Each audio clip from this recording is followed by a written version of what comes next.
All right, welcoming on to the show now, three-time Grammy nominated, 2 degrees from Juilliard, trombonist, singer, he does it all, New Orleans native, Jeffery Miller. Jeffrey, how are you doing today? I'm doing pretty well. I'm blessed, to say the Blessed. least. We are Yes, all blessed, aren't we? that's the mood. So, Thank God. thank God. Jeffrey, we are going to be graced with your presence when you sing the national anthem for the Saints on their Sunday night football game against the Green Bay Packers. But I think our fans need to know a little bit more about you because you are from the New Orleans area. We want to push you into whatever light we can. So Mm, can you tell us a little bit about your background in music and how you got started? sure. I actually grew up singing. I grew up on the West Bank, Algiers, and I grew up singing. I didn't take any lessons or anything, but it was kind of just, mimicking the songs that I heard on the radio and in church and things like that. And the women in my family sing, so that was most of my life, I'd say, to start. And then I picked up drums randomly. My grandparents got me a drum set, and I just taught myself by ear. Didn't get lessons for that either. And then I got to middle school, and we had a band director.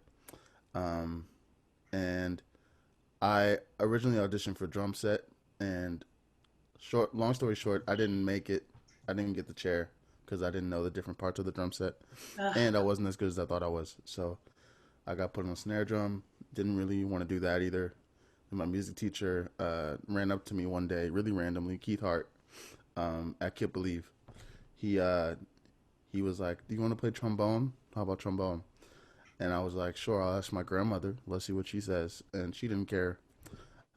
So that was really the start of everything. And I feel like I progressed rather quickly. And he sort of took me under his wing and um, looked out for me in terms of learning how to play trombone on a higher level. And that just took me. I took that and just ran with it, I guess. It seems like, of course, we see kind of like this later project. You have 2 degrees from Juilliard, and so you've put a Hmm. lot of work and time in, but it Yeah. just seems like it's natural for you. And not only playing the trombone, but singing. Like I've seen some of your duets on Instagram and heard some of your songs on Spotify, and it just seems like it's natural for you. And it seems Hmm. like it's a real passion that you have. When you started on the trombone, you talk about coming from drums. Did it seem kind of natural? Um, yeah, it was weird because they're not that related. Yeah. But I don't know what it was. I guess it was. I really can't even explain why it was a natural thing. Um, yeah, I don't. I really can't explain it. But You're just born to do uh, it. yeah, I guess I'm just gonna give it to God and say that He's the reason. I Yeah. don't know.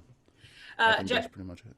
Jeffrey, you stepped on the stage at the Apollo at 19. I can only imagine what that felt like. Did you have any stage fright at all, or was it just kind of one of those things that was natural again? Uh, it was probably one of those things that was natural, especially when the adrenaline kicks in. Yeah.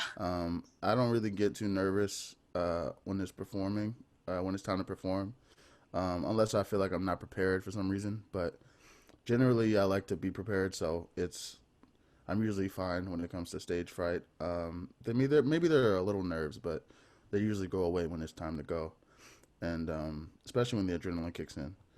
So, but that was really fun. John Baptiste was um, a special guest as well, and it was a really good time. It was with the New Orleans Jazz Orchestra Yeah, way back when. you don't get to where you are without being you're 24. You don't get to where you are without being prepared for situations. Let's just say Yeah, that. Let's just call it what it true that. is. True that. Uh, so you said you grew up on the West Bank in Algiers. How Hmm. did the New Orleans music scene kind of shape who you are today? Well, like I said, I started playing in I didn't necessarily say this, but I started playing around fifth grade, 10 or 11 years old, and my music teacher was fairly well connected in the jazz scene. I guess he played with Dr. John some, and he sort of looked out in terms of connecting me, and then I basically, well, he didn't connect me directly. I would say he sort of just, I guess, put me in situations where I'd be heard by certain people, and that sort of led to me being heard by Terrence Taplin. He's a trombone player in New Orleans. he plays a lot with Delphio Marsalis in the Uptown Jazz Orchestra, and basically Terrence heard me play, and he reached out and was like, "Come to Snug Harbor on Wednesday night. Delphio and his big band are playing. We're playing." And I was like, "Okay." And so I rolled through. I sat in on stage, and Delphio heard me, and he was like, "I was about I was about 14 at the time, Oh my gosh. and maybe 13." Um, and he was like, "No, I was younger. I was like 12 or so. I Just say was, you were 8, and then we'll just call it a yeah, right. day. Might as well. I was actually doing this. Delphio had this like up this youth orchestra for the Uptown Jazz Orchestra. It was like a youth version of the Uptown Jazz Orchestra where we went to Tulane on weekends on Saturdays and basically learned music from the records. And it was a bunch of us, a bunch of kids, just learning music together. And there was a concert where members from the official Uptown Jazz Orchestra came and played with us, and that's where I met Terrence for the first time, and we played together on the stage. And he heard me, and he was like, "Come to Snug Harbor." He got my information, then he called me or texted me, one of the two. I was like, "Come to Snug Harbor on Wednesday nights. Come sit in." And I guess he basically put the bug in Delphio's ear to bring me back every week. And before I knew it, I was playing with them regularly. And I feel like I was an official member of the band at 14. Like I started playing with them every single Wednesday. Like I was on the gig. So that was that's where I learned a lot, I would say, musically and as a man and everything like that. 14. I Yeah. can't even imagine that. I don't even remember what I was doing at 14. Probably nothing important. So you said I can imagine you've traveled a lot of places. How does the New Orleans music scene compare to other places in the maybe in the nation or if you've traveled the world? I There's nothing like New Orleans. There's nothing like New Orleans. No matter where I go, I've been to Abu Dhabi and with Winton, and since it's with Winton, they treat you like royalty, and Right. it was really fun. It was really cool. Um, but there's nothing like home. There's nothing like home at all. Uh, yeah, I don't know. There's just something special about the city and the air and the energy that is this just doesn't feel like anywhere else. No Yeah. matter how much time passes. You gotta love the energy here in New Orleans, especially the people. Um, Yo, yeah. what's your favorite venue to play in if you had to pick one? I would say Snug Harbor. That's like home to me. Wow. Like that stage, the green room, you know, is yeah. Do you like The playing in Preservation Hall or due to the no AC, you're kind of like, okay, no, get out of I here. love Preservation Hall. That's like a close second, especially since I spent time there as well. Mm. Um, when I was growing up, I was in the Preservation Hall junior jazz band growing up, and it was a similar thing as the Uptown Jazz Youth Orchestra, where we would go to Preservation Hall and learn traditional jazz, traditional New Orleans music from members of the Preservation Hall Jazz Band.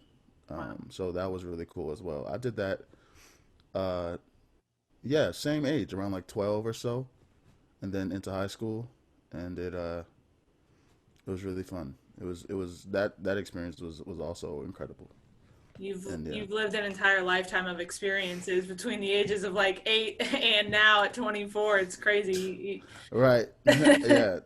There's a crazier story about Preservation Hall that um, regarding me and like my ancestors and everything like that that I recently learned about. Well, If now I you may can't share, I just don't know. tease that and not Yeah, true. say Yeah, I it. Go guess. ahead. Yeah, I have this ancestor named Papa John Joseph. He's a bass player. He played at Preservation Hall a lot. He was almost like the house bass player. There's still a lot that I have to learn about him. But I was I heard about him through Dr. Michael White, who came to Juilliard my freshman year, I believe, and gave a presentation on New Orleans music. And he mentioned that Papa John Joseph was one of his ancestors. And then I called my grandmother and just asked, like, do I have any people that I'm related to? People like, anybody in the lineage of New Orleans music that I'm related to. because I had no idea because nobody in my immediate family plays music.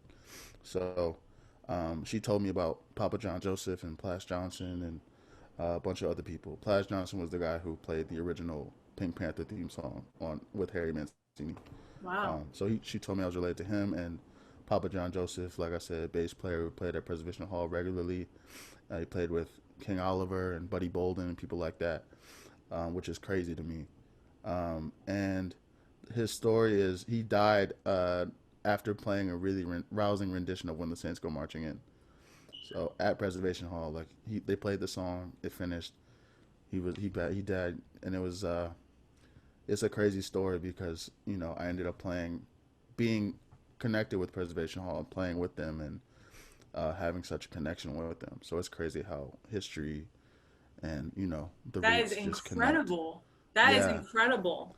it's crazy. I can still get chills thinking about it, and so I got to dig in the Pres Hall archives and find out as much as I can about him. Wow. Well, no wonder the trombone came naturally. It's in your blood. Yeah, I guess so. I guess so. Yeah, something's in there. All right, Jeffrey. So let's get into your Saints fandom, your Saints love. So you grew up on the Hmm. West Bank. When were you first introduced to the Saints? Was it just always there? It was always there. Yeah, I mean, I can't even remember a time when it wasn't. I wasn't always, I wasn't the biggest sports fan. I wasn't really into sports like that. Right. Um, but whenever I did watch sports games, I would always remember my grandpa just being super hyped up and super energetic, swearing at the TV and being all hyped up and everything like that. Um, and as well as the rest of my family, of course. So it was when I did watch Saints games, it was always a good time. So I'm definitely a diehard Did for your sure. family have any like traditions or anything on game day other than screaming at the television? My grandma would make. I know it's a tradition to make red beans on Mondays, but for some reason my grandma would always make red beans on Sundays. Uh, and we would most often have red beans on game nights, um, and just sit down and watch the game. When I did, if I did, because I would always be either practicing or doing homework. I remember from time to time watching the game while I do homework, and being distracted by my grandpa and my aunts and everybody just screaming and at the TV and all that good stuff. So. Well, I know you're very involved in your music and everything like that, but did Mhm. you ever have a favorite Saints player, like a jersey that you especially liked, maybe a last name that you liked? Uh, I never really had a favorite player growing up. I feel like it was always, it's cliche, but it was Drew Brees for a minute. Um, and then lately, Alvin Kamara is really doing his thing. Yeah, So I think right now it'll probably be Alvin Kamara. you gotta like his swagger too. Yeah, It he just definitely has swag. I don't know him personally, but hopefully soon we'll connect. That'd be how cool. well of us, how well do we all really know Alvin personally? Right, He's right. I mean, mysterious. the city's small, so you never know. You never know. All right, so Jeffrey, you got to tell me last question before I let you go. How excited are you to play the national anthem for the Saints on Sunday? I'm really, really excited. It was a really, really extreme honor to get that email. I didn't believe it at first. I was like, okay, let me vet this.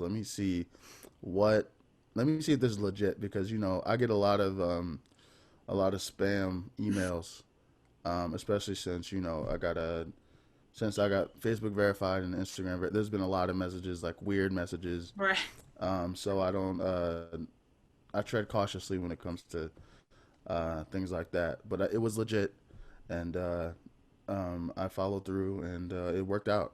And they were really, really accommodating, and the process went pretty smoothly. I arranged the anthem for four trombones and recorded it in my home in New Orleans, and then I sent it to them, and they loved it. And then I met with them, the crew, and we shot the uh, the video in front of the Superdome, and it was really fun. It was a really fun experience. Wow. So there's gonna be four trombones on Sunday. Well, no, I recorded on top of on top of the track. Gotcha. Okay, So sorry, it'll be not me music live. literate here. Very Oh clear. no, it's cool. Yeah, no, I arranged it for there are four trombone parts in the arrangement, Gotcha. and I recorded all four of them just because uh, time and money, I Nobody can guess. do it like you, Jeffrey. I mean, nah, but there are amazing musicians in the city and abroad. But yeah, I recorded it in my house and sent it to my mixer, Sam Sherbin, and he mixed it down and sent it to them, and they were like, "We love this. Sure, let's use it." And yeah, we met with the film crew and we knocked it out. It was a really hot day, but we knocked it out. When is We it not knocked it hot out. in New Orleans? Let's just get that clear. I was wearing all black too. Yeah, It rough. was it was rough. Oh, but Well, yeah. we're excited to hear that on Sunday, Jeffrey. Thanks so much for joining me on the show today, and can't wait to hear the product on Sunday. Thank you so much, Caroline. Thank you so much for having me. Who Perfect. that?